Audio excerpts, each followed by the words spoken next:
Many years later, as he faced the firing squad, Commander Andrés Urrego was to remember that distant afternoon when he and his unit had played football with a severed head. That distant afternoon beneath the sun-roasted cocoa trees of Arboleda, western Colombia, in a town where men made raspberry wine and children ate milked candies, when Urrego and his FARC guerrillas had cut policemen's throats before crashing blood-stained volleys against a schoolyard's wooden goalposts. It took 18 years for Arboleda's population to enact its revenge. In January, Urrego's body was found in the same vine-carpeted valley where he and his officers had, in May 2000, played out their macabre football match. No one mourned for him, rather his corpse was found under a shower of sparkling gold, red and blue confetti. The locals had decided to celebrate their very own Day of the Dead. Urrego's crimes form just part of the mosaic of violence perpetrated by the Revolutionary Armed Forces of Colombia, FARC, the left-wing insurgent guerrilla movement responsible for the deaths of 220,000 Colombians between 1964 to 2017. Yet, as Alexander Madrigal, a sociologist at the National University of Colombia noted, of all the FARC's killings, none has haunted the public imagination like Arboleda. The day's events have branded themselves upon the retinas of former FARC fighters, too. Admitting her participation at Arboleda, FARC's Elda Mosquera could only repeat the same words over and over: "Yo iba pal infierno, yo iba pal infierno, I'm going to hell. I'm going to hell. Hell can be beautiful." In his 1967 100 Years of Solitude, Gabriel Garcia Marquez encouraged his fellow Colombians to find beauty in even the most sordid of events. His magical realism, in which the supernatural intervenes to simplify the complex, hard-lived realities of everyday life, offered an alluring fantasy to Colombians. Where traumatic memories like Arboleda left a population with a sense of the unexplainable, the ungraspable, Marquez taught a nation to turn to their imagination and invent magical tales to fill in the gaps. His tales of the supernatural, set in the fictional town of Macondo, put a blood-soaked Colombia on the world map of literature. In a nation of so much pain, we need fiction to heal reality.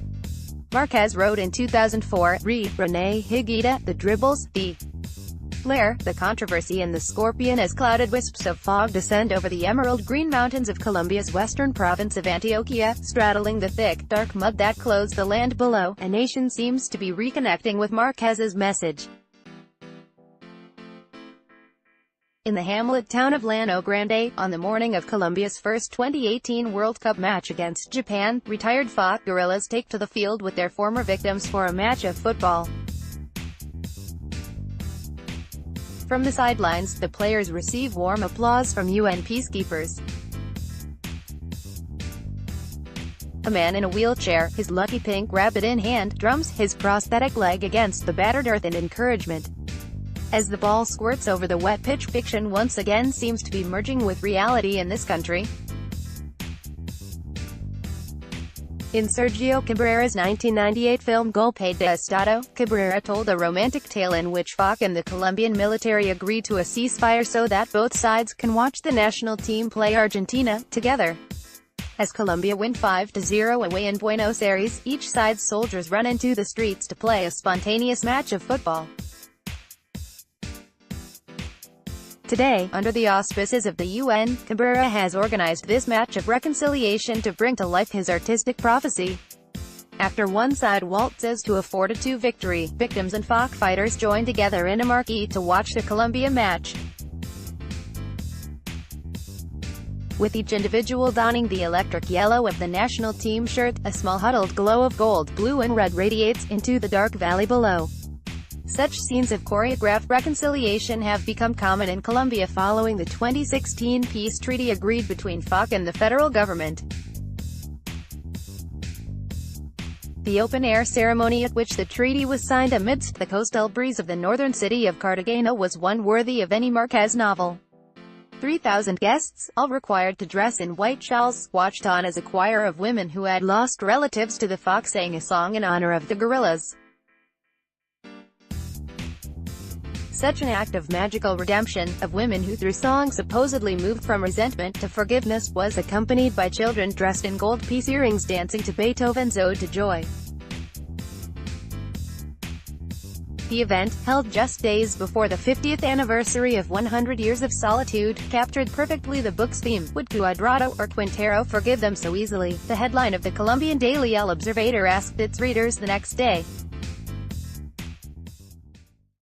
Juan Cuadrado, the flying winger of Los Cafeteros, was just 4 years old when FARC murdered his father, Guillermo.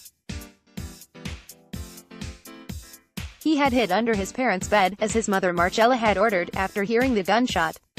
When he emerged, he found his mother crying over the body of his father, a delivery driver, killed in a spontaneous act of terror. Juan Quintero, Colombia's brightest star at the World Cup, was just 2 years old when his father went missing. Jamie Quintero stepped out of his home onto the streets of Medellin for the last time on the 1st of March 1995. Never to be seen again, Quintero is presumed to have been killed by either FARC or a right-wing paramilitary unit. Read The Hypnotic Exploits of Carlos Valderrama. The question posed by El Observador reflects the unease that many Colombians feel towards the peace treaty. As reflected in the nation's evolving literature and art, a new generation of Colombians are emerging, who wish to abandon Garcia Marquez's fantasy that the nation's resentment and anger can simply be narrated away. There has been widespread disgust at the prospect that a group responsible for atrocities such as the 2002 Bojaya massacres, in which more than 100 civilians were murdered in cold blood, will retain effective immunity from serving prison sentences. Colombians have a right to feel human emotions, to abandon magic and demand a less sordid nation, the Colombian writer Ricardo Romero wrote the day after the nation rejected the peace treaty in October 2016's popular referendum. Despite this rejection, the government simply decreed a revised version of the treaty the next month. That El Observador chose to invoke Cuadrado and Quintero in expressing its dissent is indicative of the role that the national team play in Colombian politics. The national team is the central hook around which identity hangs. As Valencia Villa, a sociologist at the University of the Andes, has argued, the unequal distribution of power between Bogotá and the country's provinces across Colombia's constitutional history has produced fierce regional identities that have blocked the emergence of a coherent national affinity.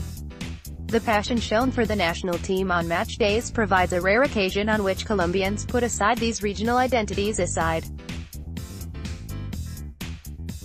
In a 2014 survey of 2,475 Colombians performed by the Ministry of the Interior, 94% of respondents said that love for football is the most important factor in national identity. It is unsurprising, then, that when asked "What is Colombia?" by the Argentine poet Jorge Luis Borges at a conference in 1974, Garcia Marquez replied, "Colombian is a match of football."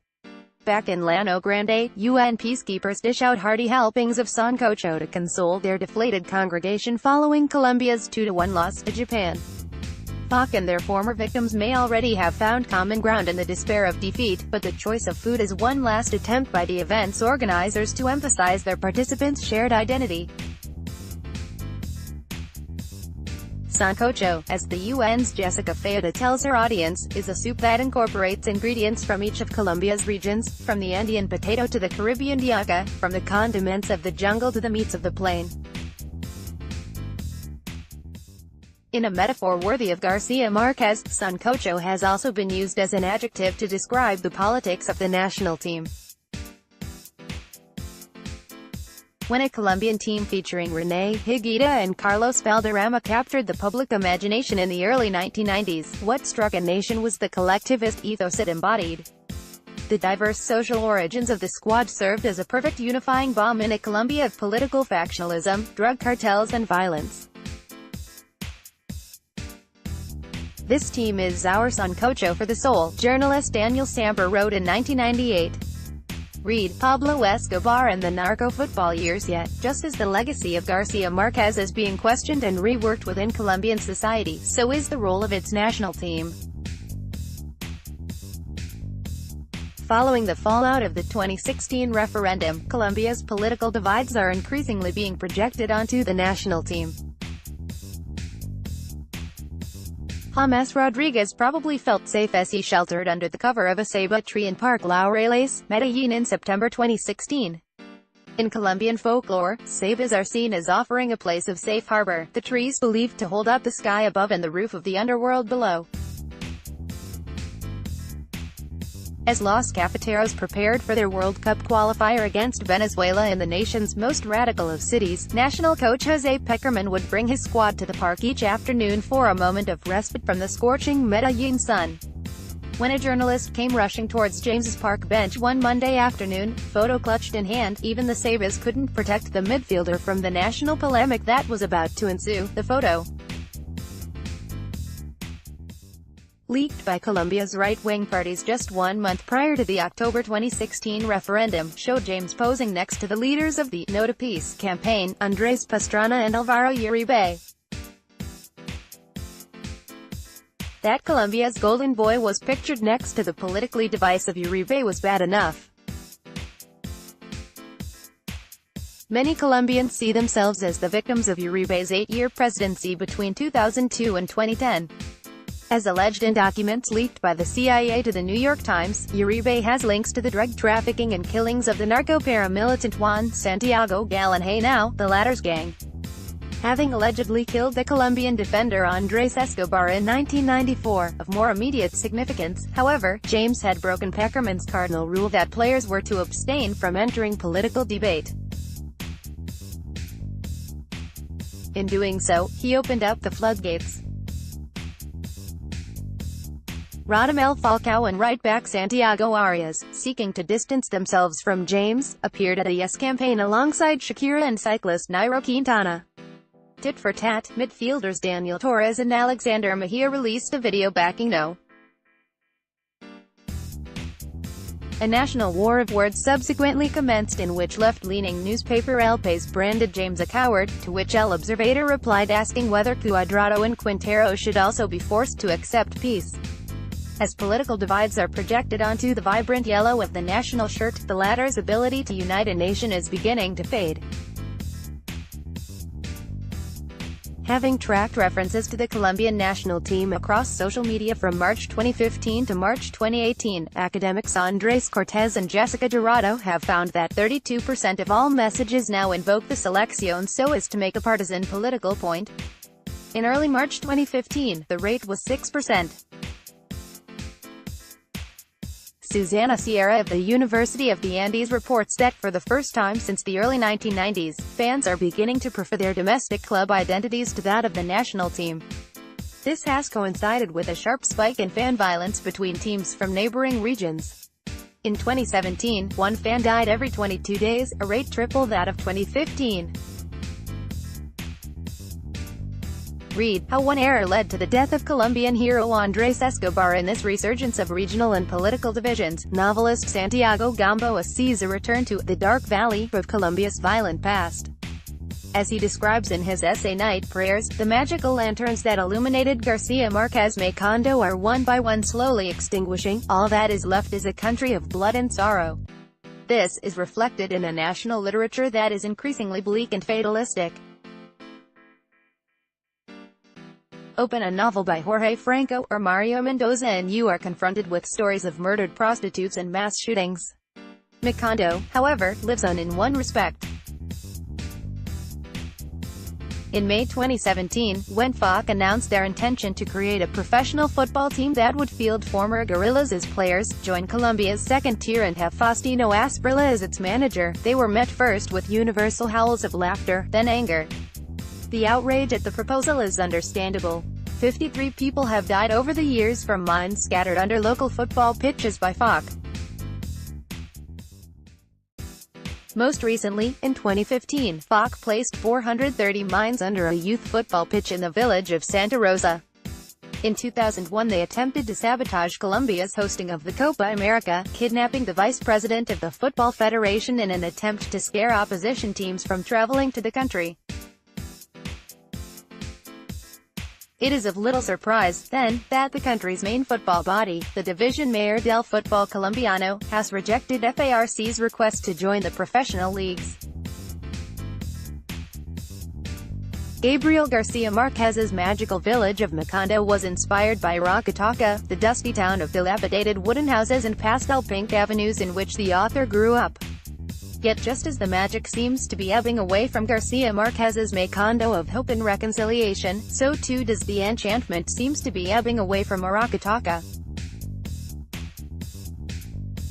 The village remains home to some of the worst FARC violence, a drug trade that claims 1,000 lives per year and a football team that had to close down for 8 years because its pitch was sprayed with mines. Arboleda's fate seems entwined with that of the nation. When Colombia voted on the 17th of June to elect Ivan Duque as president, a center-right politician who has vowed to renege on the FARC peace treaty, Arboleda provided him with his highest percentage of votes. With war potentially looming, perhaps we will look back in the future at that June 2018 football match in Llano Grande and think, of all of Colombia's feats, that was the most magical of them all. By Alexander Shea at Alexia Tags, Colombia, FARC Politics, Rodriguez.